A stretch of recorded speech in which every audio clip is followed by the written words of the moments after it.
Welcome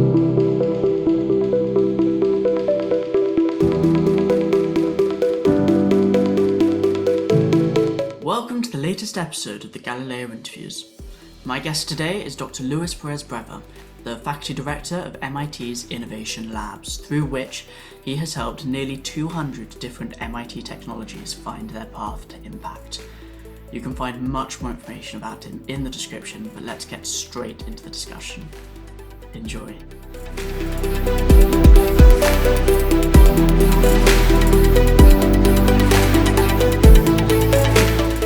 Thank you for joining me today. I appreciate your time. Thank you. I think with your book right there, a good place to start might be its name, which seems of note. How intentional was the choice, innovating, the verb instead of the noun innovation? Does that sort of start to hint at your philosophy behind how you want to approach it? I thank you for that question. Actually, nobody actually asks me that question. Really? Because everybody reads it and they read it so quickly, they assume that I am another one of those guys that talks about innovation. Right. But the choice was actually very intentional, which is, I'm not really interested in talking about what has happened, right? I'm actually really interested in talking about how do you do it, right? What are the skills required and how do you build it so that at the end, sometime in the future, someone will talk about an innovation that came from you, right? Okay. So it's about the act of doing it versus how these things happen. Yeah. Okay. And I mean, the whole title, I think, seems to explain a fair bit. But the next bit, the doer's manifesto, how important is it to sort of learn by doing? So learning by doing is one of those phrases that you hear the most, and it's really hard to know what people mean by that. It's like there is a whole collection of words like solving problems, doing, innovation, that, you know, when you scratch the surface, it's really hard to know whether you even understand what most people mean by what they say. Right. So to me, learning by doing is kind of very natural. It's like something that most of us do without actually realizing. It's like, as a kid, have you ever bothered to figure out how is it that you learn to speak and to understand language? Right. True, yeah. So you didn't. So you are a machine that's primed for a specific kind of learning, and it's very directed towards something that actually attracts you. I don't even want to call it a passion, whatever it is, right? It's something that it might be a curiosity that just lasts for a few days, or it might be a lifelong kind of urge to learn about something. Whatever it is, you're primed for it. And so you're really good at searching for the next piece of something you want to understand so that you can get a better picture of the whole. So to me, that's what it means by doing. You're actually directing your learning by doing things, typically with your hands, because we are animals that love to experience in the world. And so that's probably the way you learned a lot of things you now know to do, language being one of them.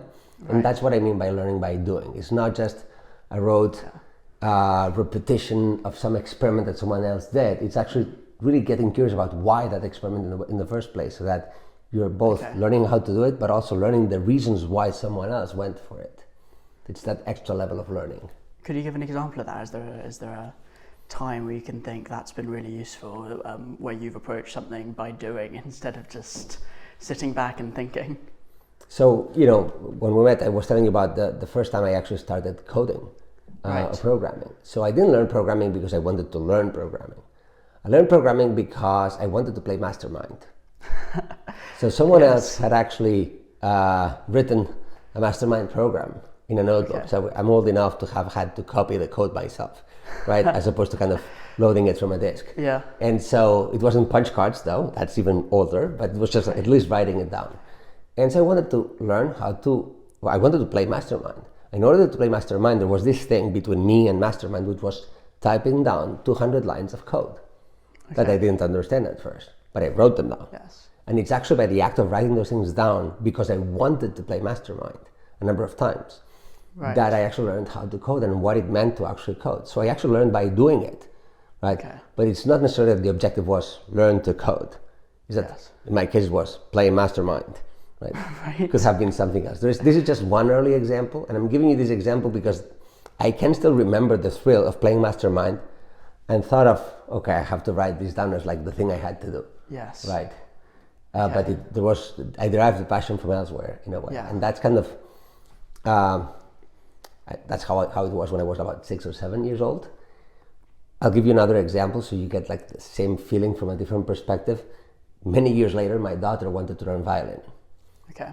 So, and we chose the method that's called the Suzuki method, where they start to learn to play by playing.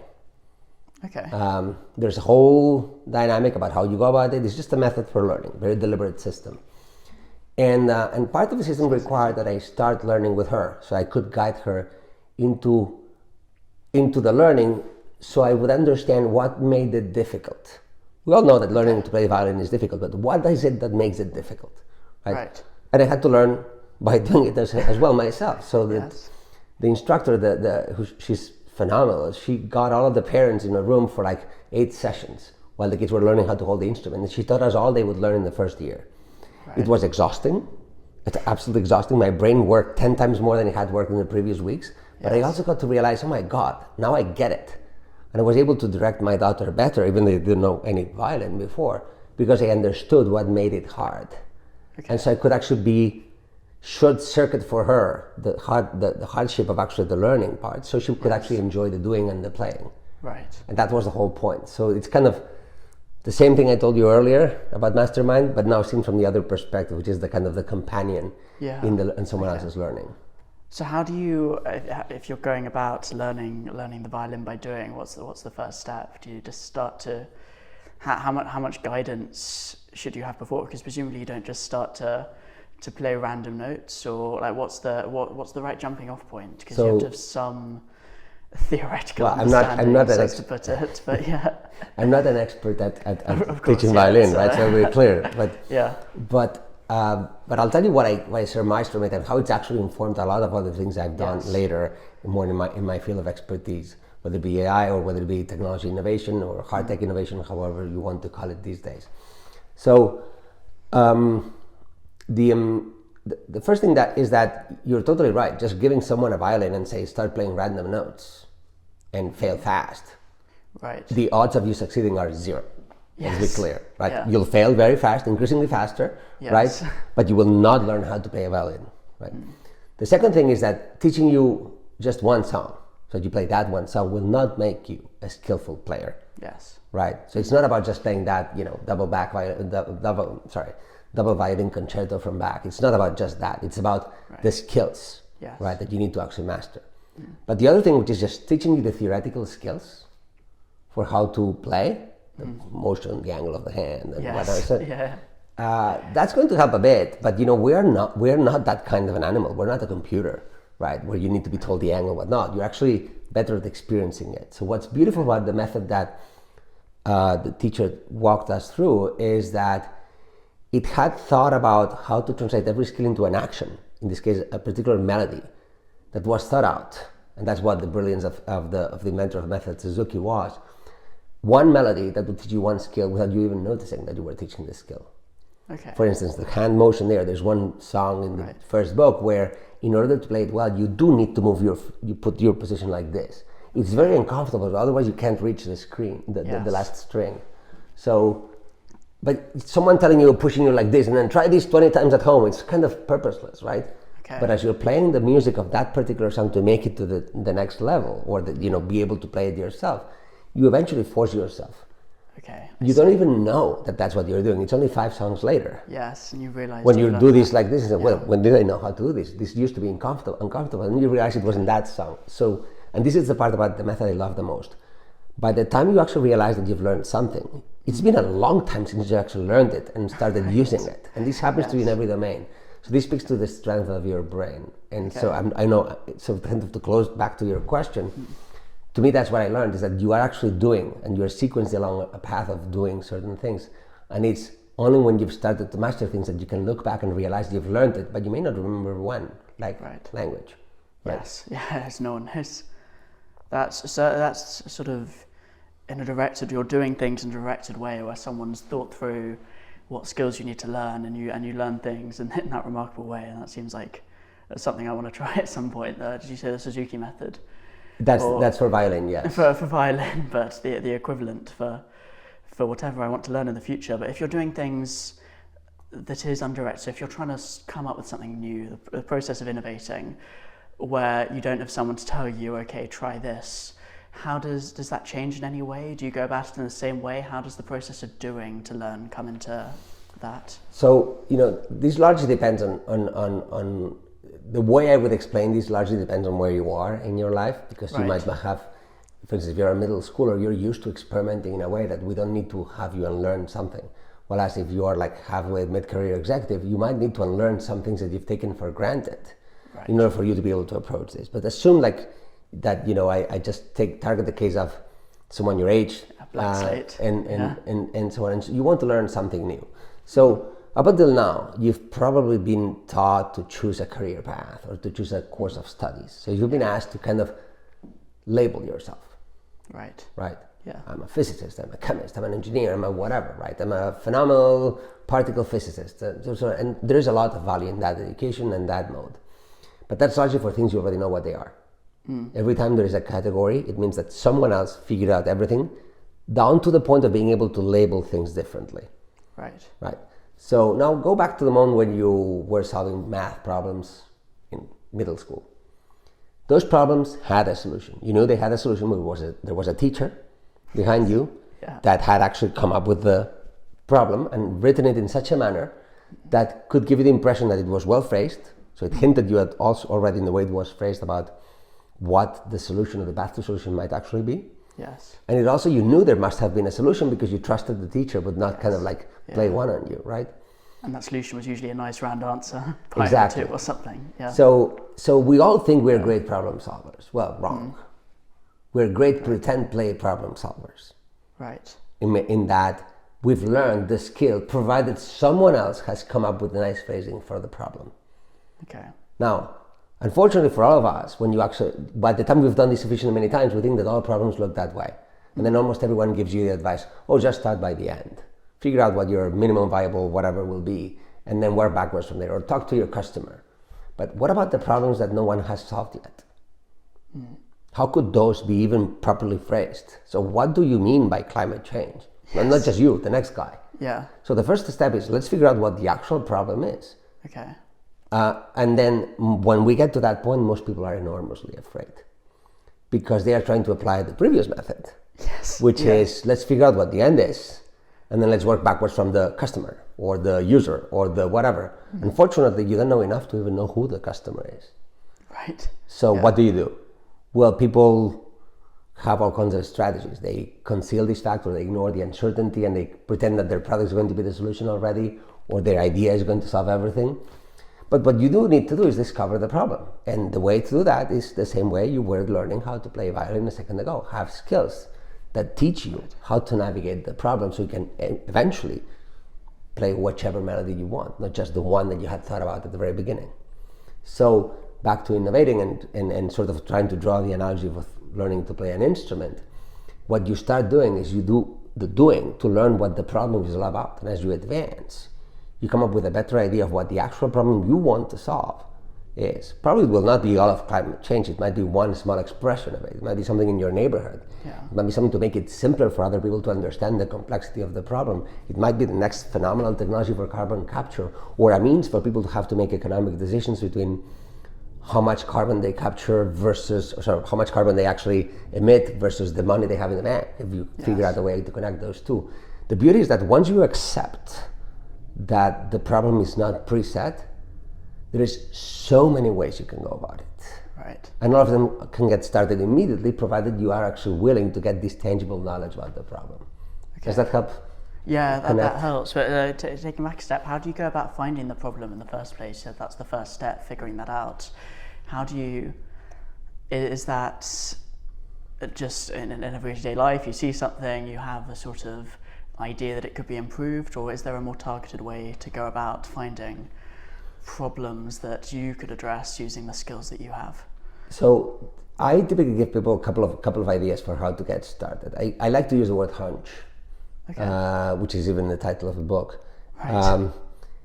This word hunch is a beauty, a pearl from the English language that doesn't actually exist in any of the other languages that I speak, or at least I haven't found it.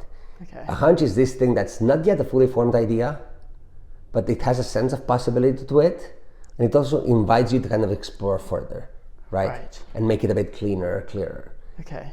You may or may not get an idea out of it, but it feels like it's not like a huge sunk cost of exploring. And that's what the word hunch conveys. If you look at the dictionary, what it is, it's no other language has this word. Most of them talk about an intuition, or they talk about an idea.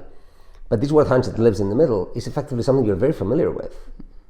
Often you kind of look at someone and say, wait, I wonder if, yes, right? Yeah. Or what if, and you have all this kind of very positive attitude toward the problem that invites you to search further. Okay. So that's it. So I would say, don't look for big passions. Don't look for big problems, right? But those things that kind of are calling you in this kind of way, that they are for almost inviting you to get a bit deeper into what the meaning of that thing is, that's a good way to get started. Right? That's one way to look at it. Some people don't like to recognize to themselves that it's okay to use intuition, and then to them, I offer other alternatives, like look for stuff that bugs you. Okay. Depending on the culture, some people kind of find it easier to kind of find that there's a problem and complain about it. Yeah. Right. And then that, to me, is a way of your brain telling you this is something you could actually get good at. Right. Exploring with a sense of possibility, not just a sense of complaining about. Again, it's no way is better than the other. It depends a bit of how you think. But what I'm trying to convey is that even if your idea or your problem is great, it's not going to look great at the very beginning. Your ideas are not going to look phenomenal at first. Someone still has to present to me an idea that looks exponential or singular or phenomenal at the start. I don't know if you, depending on what you read, you might hear a lot of people talking about find the passion or find a great idea or an idea that's exponential. I frankly don't even know what those things mean. I've always struggled with that advice myself, yes. And I heard it too when I was young. So I'm imagining that if the species remains more or less about the same, many people like me will probably be struggling today with that similar things. Yeah. Right. So what I tell people then is, but then you were also asking how to get started, right? And so most people say, well, what do I do next? I got my hunch. And so, well, just make it tangible. And now this is the part that gets tricky. Most people will think, don't I need to raise money first? No, just use what you have around you, right? And then get started there, and then figure out what you need the money for. Okay. But if you accept that using what you have around you, you still might ask, well, what do I do with it, right? And so the answer turns out to be very simple. Now, you could, of course, make up a solution. Like say, I bet this thing is going to be solved by whatever, like better helmets, just say. We'll solve climate change with better helmets. I don't know how, but we just do that. Some sort of link, yeah. And then you go on and you prototype your helmet. Well, that's one way to do it. It's very costly because you might imagine what happens the day you realize that it turns out that climate change doesn't get solved with better helmets, right? You saw that coming. Then you're like, need to go back to step zero. And then you might come up with another idea. Let's do artificial carrots, right? And keep on going and going and going at it, and you might never find something, right? Yeah. So there is alternatives. One is, can you imagine the way the world would be like if you had solved the problem? We don't know what the problem is, right? But you might imagine the way in which the world would work differently. Can you prototype that? Can you make a demo of that world? Whether it be because you enact it, whether it be because you come up with a small contraption that simulates something that would become possible there. You don't even need to have the solution, right? Just show how the world would be different. Maybe you draw it. The point is that you need to be able to point to the things that need to be changed. Okay. So you need to be able to use your hands to sort of realize what the scenario is. The last way, and the one that I prefer, I love it. I love this as an example I give in class constantly, is what I would call my alien thesis, right? Which is, imagine an extraterrestrial alien would land in front of your door and knocks at your door and says, "Hey, Kaspar, this is it. I know you know that problem that you still have a hunch for. This is the solution." Of course, it's an extraterrestrial alien. You don't know whether you should trust the alien, right? Of course. What if they have bad intentions, right, for the species, right? So what do you do to figure out that the alien is right, considering that you still don't know what the problem is? So could you come up with a means to assess a battery of tests, a machine that tests that solution, that tells you, if you find it, if someone brings it to you, if that alien is right, you can be comfortable that they were not fooling you. So what would you build to test your solution? And this might look like, wait, this is very meta, right? But pause for a second. Imagine that this is true, that some guy in front of you truly has the solution. How would you know that that's the case? And when would you know when to stop searching? And most people start with a problem. They don't realize that they don't even know when they would actually, how would they be able to verify that what they have in front of them is a solution? Right. So starting to work on how to make that tangible, the way in which you would test your solution, that's actually, I believe, the best way to get started, being tangible without necessarily having to commit to one way to solve it yet. I mean, you've worked with a bunch of different projects. Is there a good example that you can kind of walk through that managed to execute in that more efficient way, that managed to sort of follow those steps quite well, that's notable?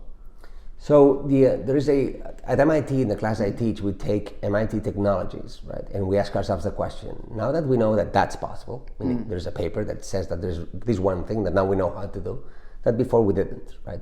So now that we know that that's possible, which big problem is there in the world that might become easier to palate or even solve with the knowledge that we now have that we didn't have before? Of course, this is a very complicated question, right? Yes. Because technology is very advanced, so spooky for some people, right? And the problems are not well defined, right? In the sense like they haven't been solved yet. So it's not like the math teacher's problem. So there's a lot of examples of what we've achieved with those technologies. So there's this one technology that they thought would actually be able to improve battery life in cell phones, that after a couple of iterations and changes of what they wanted, they discovered it could actually change the way the cell towers actually work, reducing enormously the energy consumption. So what looked like making our batteries better became a means for reducing, I think, threefold the energy consumption in cell towers. You would not be able to do 5G without those things. Right. And it started by effectively kind of taking this approach of saying, let's prototype the problem we want to solve, and let's see the other ways in which this might actually be usable without constraining what the actual endpoint would actually be. Okay. It's almost like having the first bit of a solution and then looking for the problem. Exactly. So the other way around from which you'd usually try. Exactly. But then it's also that once you realize that the problem might be this one, then realizing, my solution is inadequate. I need to change it too. Right. So what started like something that looked like a component in a cell phone became an infrastructure component in something else. There is no logical connection between those two things unless you can take this special route. It took them about 1 year to figure out the changes they need to the technology in this particular case, and they built the company 2 years later, and they actually went and sold it only 6 years later to Nokia, if I remember correctly. And I had no part in that. Yeah. But when you look at the biggest organizations that are doing this today, places like Flagship, places Pioneering, places like Google X, this is what they're after. What you hear is talk about exponential moonshots and all that stuff. But what they're after is a means to kind of be able to work on the problem and the technology at the same time until they come up with a model for an organization that can sustainably do that forever. Right. And it's a mindset of technology as the tool, not technology as the product. Let me see if I can give you. Let me think about other examples I can give you now that would be useful or relevant to your audience. If I come up with another one, I'll interrupt you with another question. Yeah, of course, interrupt at any point. Yeah. So sort of in that process, so you say you're working with a group in MIT and they're coming up with these technologies. How important is it to have sort of hierarchies? How important is leadership within that? How do you cultivate that sort of hub of innovation and do that in an effective and an efficient way? Oof, that's a tough one. A big question. That's a big question. So the way we set it up inside MIT, we need to set it up until one point, which is where the end of the educational cycle. But if they choose to do anything beyond that, then they need to start a company outside of MIT, right? And there is a moment where MIT is not a commercial entity, right? So at some point when there is real commercial activity, projects need to leave MIT, right? And that's something that our students need to figure out. When is the right moment for something to actually get out of MIT, right? Yes. But you could ask the same question about any other company. When is the right moment for this project to kind of either leave the company or be integrated into some other activity the company does? Or as a person, when is the right moment for me to abandon this particular project and move on to the next idea? Yes, or when is the moment for me to move it to the next scale, right? So all those things take a leadership, but the leadership that you're looking for is not like the one that you might actually typically think of in a military context where someone kind of commands what to do. Right. They need leadership because what you're about to do has not been done before. So unless you lead the way, no one's going to know where to go. Right. And that means that when you actually form a team, you need different kinds of people in that team will experience the role of leader in different moments. Okay. Most of the times when you actually hear about entrepreneurship and innovation, you hear this very simplistic view of the business guy that will lead the company, right? And then the techie guy that will do this stuff. And that might happen, right? But more often than not, when you have a project that's new, what you have is a group of people that come from different walks of life, that speak different technological and human languages. They need to communicate about a problem and make the problem clearer by mixing their skills until they develop the language about which to talk about the problem. And each of them needs to lead in a specific way, right? Some of them need to lead on the more technical understanding of some certain aspects, whether it be business or whether it be scientific. Some of them need to lead in the human understanding, and that leadership flows. You do still need someone cohesive, but whether it is one person that makes the cohesion, which is the more typical case, or whether somehow that floats, that depends a lot on the setup and the project and so on. I'm just finding a way to not give you a precise answer. No, I think it's fascinating. Obviously, it seems like, I mean, in the example you gave before, clearly quick decisions to be made, root decisions. It seems like the way that leadership is done is important. It's interesting to understand that. Obviously, people watching this will go down different routes along that. Yeah. Along that journey, and it's. Do you think that a leader should? Do you think it's more useful for the leader to have some technical understanding to be able to I'm trying to phrase this correctly, but work on the project, kind of know who should lead certain areas, kind of should the leader have enough technical understanding to be able to appreciate those sorts of things, or can it be done irrespective? This is a topic very dear to my heart. I once did an interview with a podcast in the UK. Yes. I think they're called Unstoppable Teen. This is a few years ago. Yes. And I brought this up as a question. So I think the world could use a bit more science, technology, engineering, and math literacy. And I need to find out what I mean for you. It's not that I'm saying everybody needs to go and do physics for a career. That's not what I'm talking about. Yeah. But we have this impression of technology as if it was this very distant thing, and science if it was this distant thing. And it turns out that science is the one thing that works 24/7 around you. You don't need to do squat for science to work. Right. Right. So we have this very incredibly distorted view of science being the remote thing and yet being the one thing that's next to you every day. I don't know how this happened. Maybe it's always been like that. I've lived only so long, right? Right. But it would be good for people to realize that there is plenty they can do around them with technology and science, and it's much closer to them than they realize. They could tinker around. They could use technology as a tool. So bring that to your question. So I think technological understanding for the purposes of using it as a tool is absolutely critical. Right. And enjoyable, because it helps you make things incredibly tangible. There is nothing more abstract than that pitch based on PowerPoint. Yes. Right. Yeah. I mean, I know we are used to it, but it's incredibly abstract. Or someone standing for a minute in front of an audience to give a pitch of this world-changing idea, which is what we all see in an entrepreneurial contest. It's a great thing to do, but it's incredibly abstract, and you don't need to have built anything for it. I think being able to build things, whether it be, again, super technical like an electronic circuit or a chemical mix or whatever, or more financial in nature with an Excel spreadsheet, but actually truly building the mechanisms of it, is critical not to fool yourself. Right. If you look now at history and you look at the founders of most of the most impressive companies you can think of for the last 2-3 decades, you'll find that in the group there is always a person that you would argue is actually an engineer, understood like the kind of person that loves technology for the purposes of making it useful. Okay. Right? Not necessarily for the purpose of actually discovering more science, though those are welcome too, or for the purposes of just making products, though those are welcome too.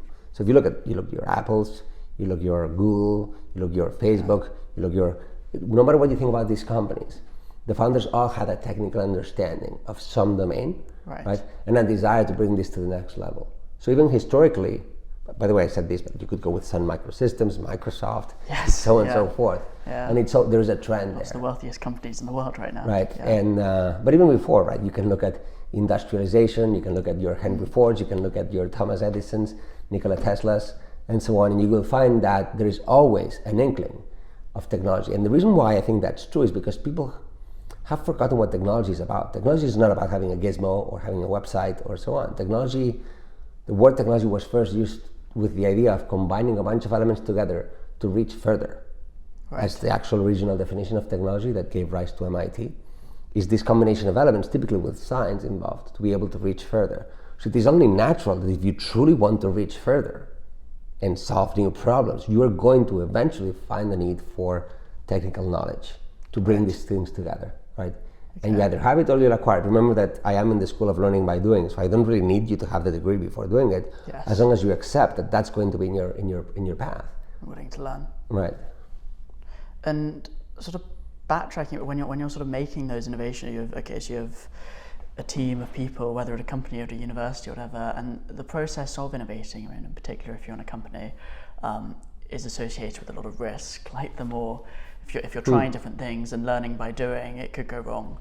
How do you balance that risk? Is there a fine line between experimenting too much, or is it good just to try as many things as possible, fail as much as possible, and that in general is the most efficient thing to do? However, so that's a great question. It's so hard, right? So we had once one team that got started with a project in a course we built, where we actually gave them parts and components, right, and a sort of a loose expression of a problem, and they went at it and built something that to them demonstrated the problem, right? I remember one case in which they built something that was for detecting infectious diseases. This was 2012 or so. Yeah. And they built it like in a weekend. Right. So, and they actually were able to demonstrate that this could be done with parts around. I think the whole cost of the person was about $1,000, right? Wow. So now think about weekend, $1,000, 5 people. Neither of them knew enough about biology to do this, but they somehow did, with good guidance. So take a step back. Where's the risk in that? True, fair enough. So the problem we have is that we see these things from really far away, right? And then we look at the whole lifespan of a company and say, well, going from zero to something really big, it's got to be risky, right? Yeah. But no, this is what makes that risky, and this is the biggest mistake everybody makes. Is if by the way, anybody has studied engineering, in their first year they study this, and then we all take it for granted and forget that nobody else actually ever studied this, right? Right. So let me just try to explain it properly, and you help me if I'm not being clear, because it's the kind of stuff that, it's so ingrained in your head after you did engineering once that you might forget how to explain it. So imagine we actually sequence all the steps, right? We have one first step. Actually, let's just use some props, right? All right. This is the first step we're doing, right? And then this is the second step. We're going to wait for this, right, until we're completed this thing. Now let's assume that this has a 90% of success rate, right? Well, this one will never work better than 90%. Right. Yes. So we need to complete this one. If we fail at it and we need to do it again, this one will be postponed. Yes. Right. Now imagine you think about your company as a sequence like this, not just one or two. You just grab all kinds of extra props. I hope your audience can see this. Of course, yeah, I hope so. So we have all these steps to go to do these things on all these stage gates. Right. And each of them is only 90% good, right? Okay. Right, so it will work 9 out of every 10 times. That's a lot, by the way. Yeah. And this one will work 9 out of every 10 times. But of course, it comes after this one. So it will not be 9 out of every 10 times. It will be 8 out of every 10 times. Yeah. Because this one has to work too. Yeah. Then you keep on going. By the time you're there, the odds of success are 10%. Worse than a coin flip. Right. Yeah. So that's why people think, oh my God, this is complicated. But the problem is that you sequence these things. Right. You imposed on this the error of what you might do wrong here and also what you might do wrong here. You might actually figure out a way to either parallel process things, so then this one will be back to being 90%. You might actually find a different path to do things. But what makes this risky is the imposition that one thing needs to come after the other. Right? Okay. So how do you change this? Right? This is a bit abstract, but how do you change this? Well, why is this? Where do you see this in your own life? Right, that might be helpful. Imagine you want to ask a boy, a girl, or whatever for a date, right? And imagine if you're afraid of risk and say, oh my God, they might say no. Yes. So, and then you say, okay, let's have a step before and talk to the best friend of that boy, girl, or something. Okay, now that's another step. That friend is going to give you advice. The advice might be good or might not be good, right? Yeah. So it will take you whatever, like 90% odds, right? But you only get one chance at asking out, right? At least you think you only have one chance at asking for a date. So well, that's one friend, but I should probably practice with another friend first. Now you're adding another step, right? Before you know it, you're further and further away from the objective and adding more and more noise into your path. Right. So what made this risky? That you didn't go at it first, right? That you tried to kind of sequence all these steps along the way. You could have asked advice for a bunch of people in one day, right? And then make up your mind and just go the next day, right?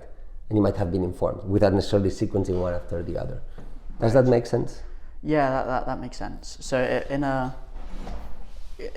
more technical sense, like is there an example you can think of where things have been able to be done parallel like that, that's really sped up, made the chance of success greater? So if you look at most companies that start, if you look at let me give you an example. Nowadays, most people think about mRNA vaccines, right? Right. So we were able to complete not we, but Moderna and BioNTech were able to actually look at vaccines with mRNA in a remarkably short period of time, right? Yes. Why was it? Well, they had spent a lot of time building what people nowadays call a platform. A platform is a way so that you can do many things in parallel with the same stuff, right? So that you don't actually need to kind of be right about one idea. You can still advance the platform with one idea, and you're also making all the other ideas possible. Right. So they were after cancer vaccines at some point. But then when the crisis with COVID emerged, they were ready to think about vaccines. They were ready to think about the technologies required to manufacture those vaccines with mRNA, right? And so they only need to do one small part because everything else had been done in parallel for other projects. Okay. If they had to wait to let's first do the cancer vaccine and then we'll do the other one, not only would it have taken much longer time, but it would have been more risky because the cancer vaccine would have to work for you to even allow yourself to worry about the next step. Even though those two things are not necessarily connected fully, there might have some components that are shared. Yeah. So when you have a technical idea and you can identify different areas for opportunities for impact that have something that's shared across them, you just work on that thing that's shared without necessarily constraining you to one opportunity for impact or the other. And in a way, you're working in both in parallel. Yeah.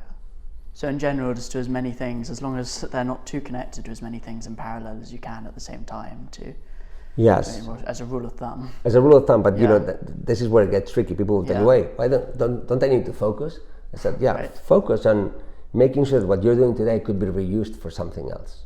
Right. Then you're good, right? Because as long as you make it work partially, that much you'll be able to advance for the next thing. It's not wasted effort. You're not wasting effort. Right. So a lot of people try to do the opposite. They just focus on that end goal. We'll do this product, this solution for this big problem, right? And then they invest a lot of time trying to find a path towards there, forgetting that everything they're building could be used for something else. Yeah. Right. So,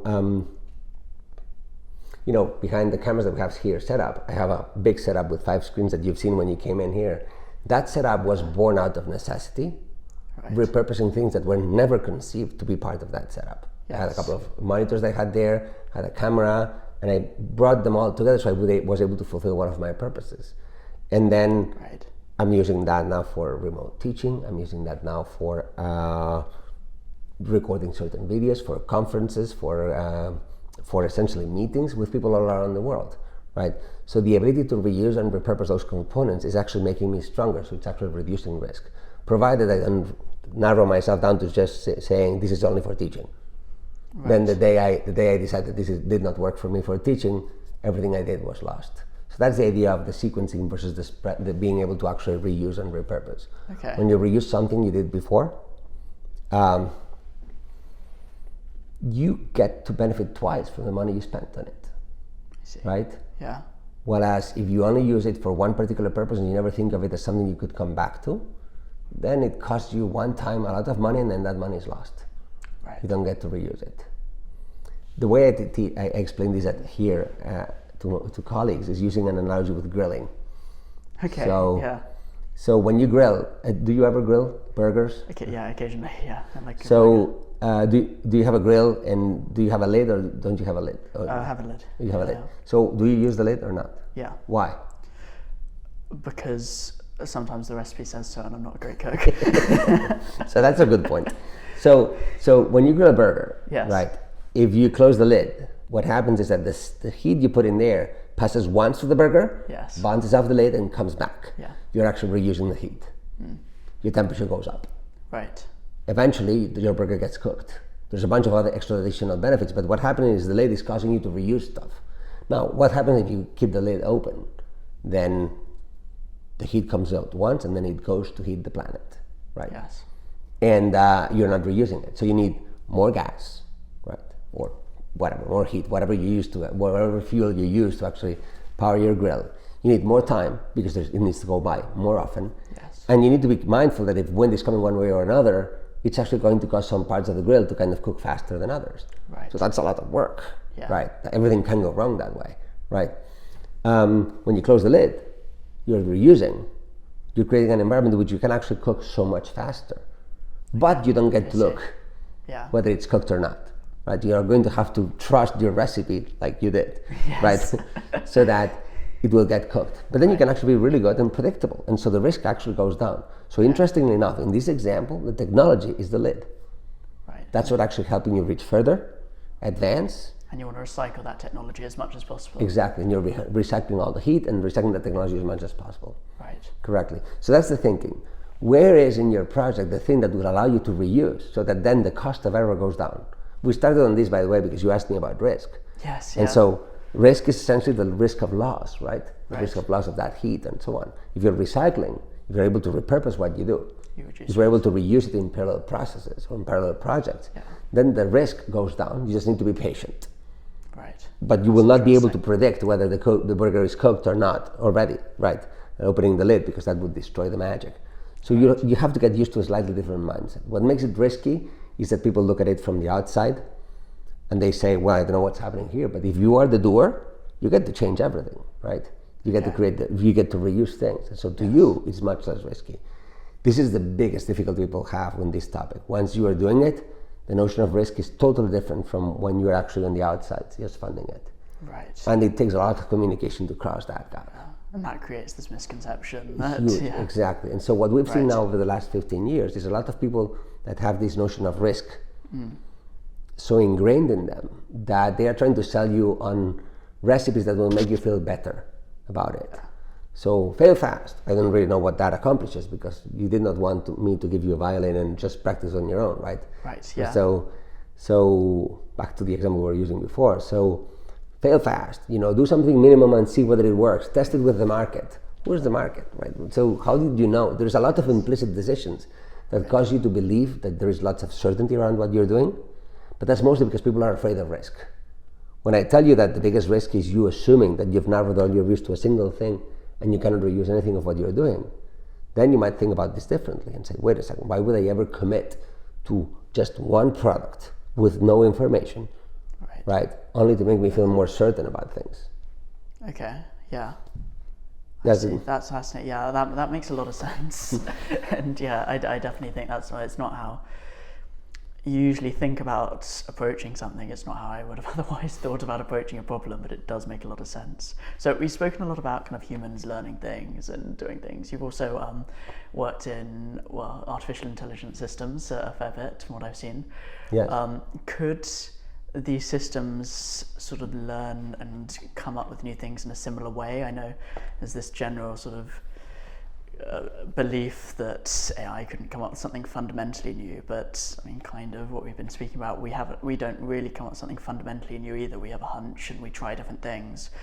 Could these systems come up with things that appear fundamentally new on the outside and innovate in these ways?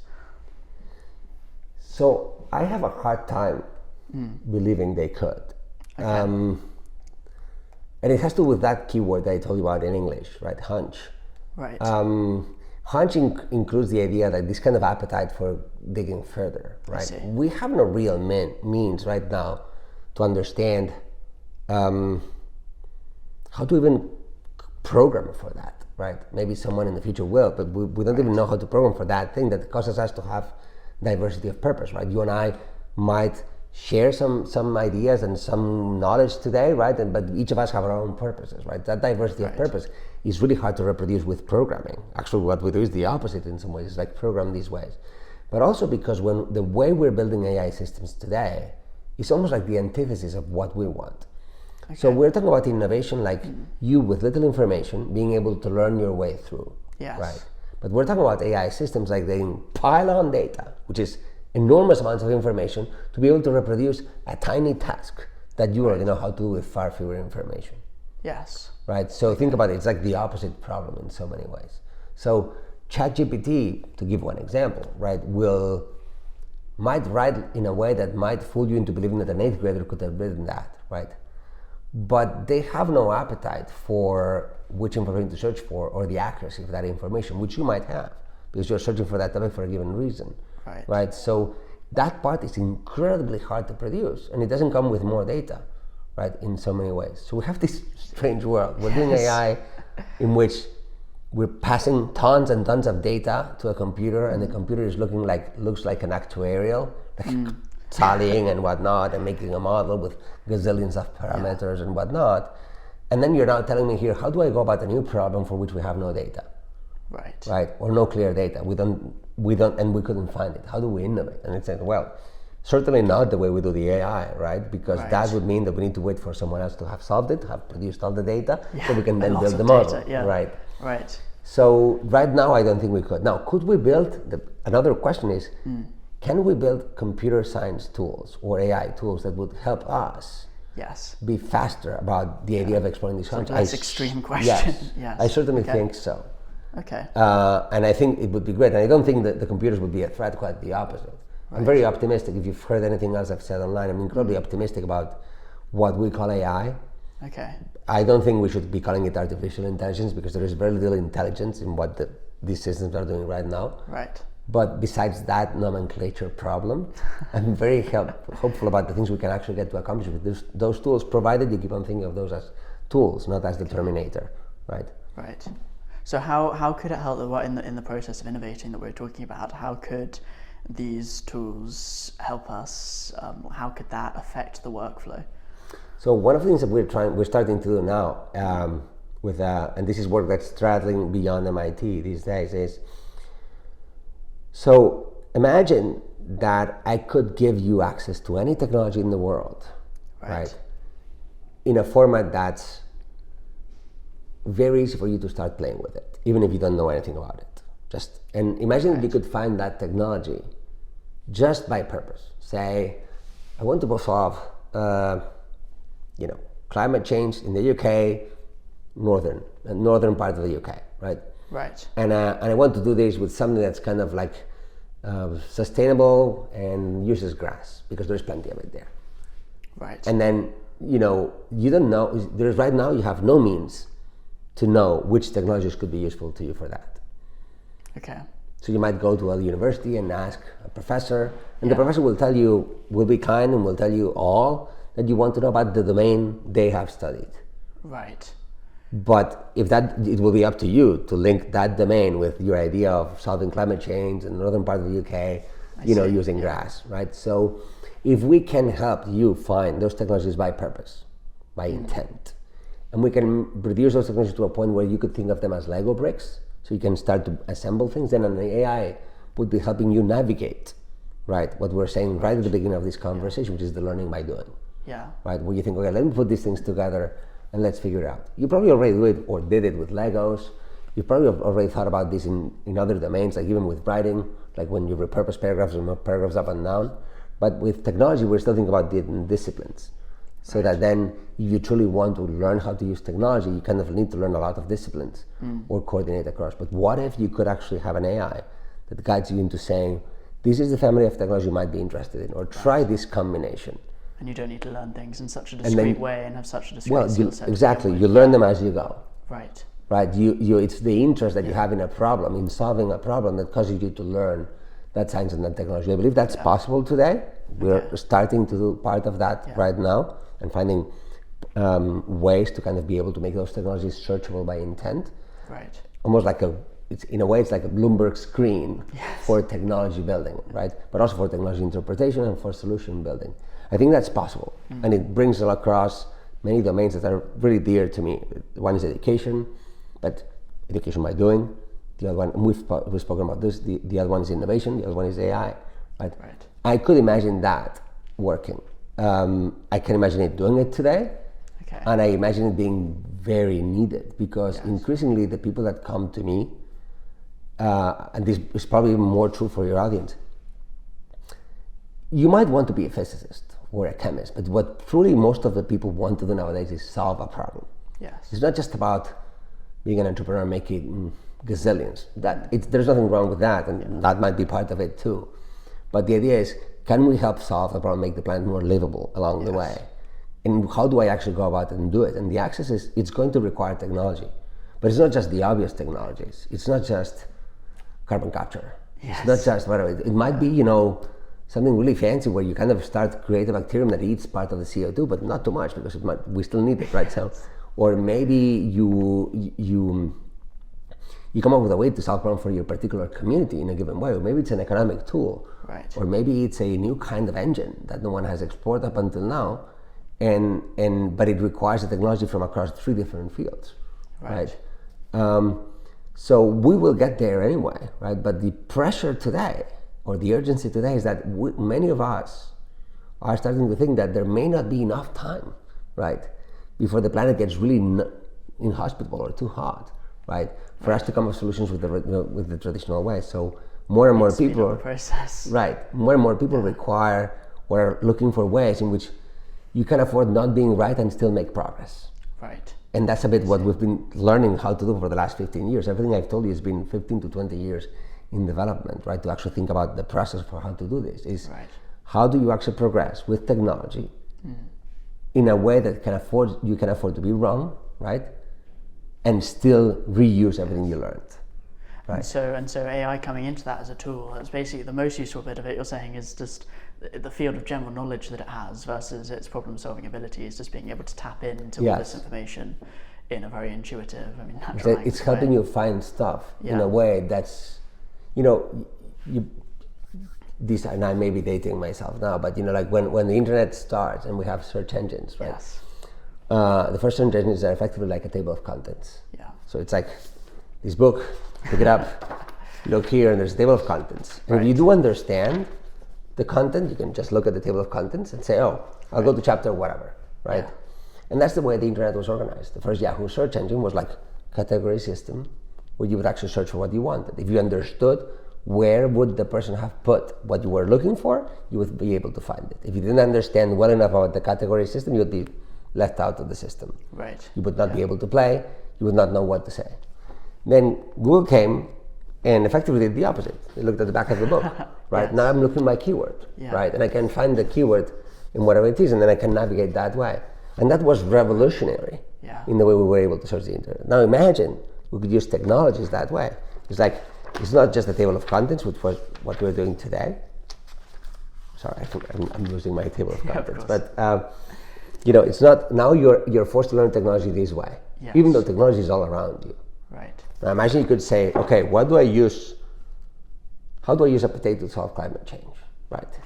And then just like put it here, look, and this is this is the kinds of weird questions you could pose, right? Now the AI would help you connect the two domains, so you don't need to study every discipline there is to be able to address these weird questions, right? Because there's not enough time for you to learn everything there is.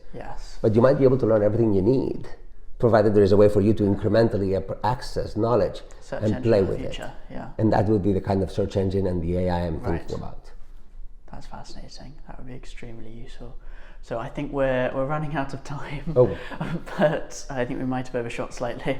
But just as one final quick point, is there any just last piece of advice you would give to the audience as young people who want to solve problems, who want to go into this world? Is there a short piece of advice that you could give to finish off? That's a difficult question. So sort of what we've talked about. So when I got started on this route, and we were talking about this earlier, I did chemical engineering because I wanted to have real life connection. Then it wasn't deep enough, so I actually did that. I finished it with honors and everything it is, and I went into AI and quantum physics and business and eventually kind of graduated computational biology. So there is a lot of things I ended up having to learn to get to a point where I would have enough of the pieces in my head to understand what it is. Yeah. Today, you don't have to do that, because today there is an access to information that allows you to go about things in a different way. So I would say, definitely keep on exploring what your interests are, but sort of be very mindful about how do I bring this to practice myself today with what I have around me, right? And find that as the path to actually solve the problems. So it's less about thinking about disciplines and what I will be, it's more about what I will solve. And even though that might be already what's in their heads, I bet you that half the people I'm finding are saying, why do I need to study to solve blah? I say, no, that's not the right question. Yeah. Right? How do I get started solving blah? Right. Whatever that thing that bugs you is, right? And then follow that path and see where it gets you. Studying is really important, and I don't want to diminish the importance of it, but it's more about the tool for you to kind of deploy your understanding. It is like you bending yourself into a particular label. So that will be my piece of advice is, don't search for the label, whether business guy or whatever or so on, and think more about the problem you can solve and how is it that you actually find your path to solve it as the means to choose what their next step is. You might end up doing like seven careers like I did. Yes. That's okay too, right? And learn by doing. And learn by doing, exactly. Thank you so much for your time. I really appreciate it. Great.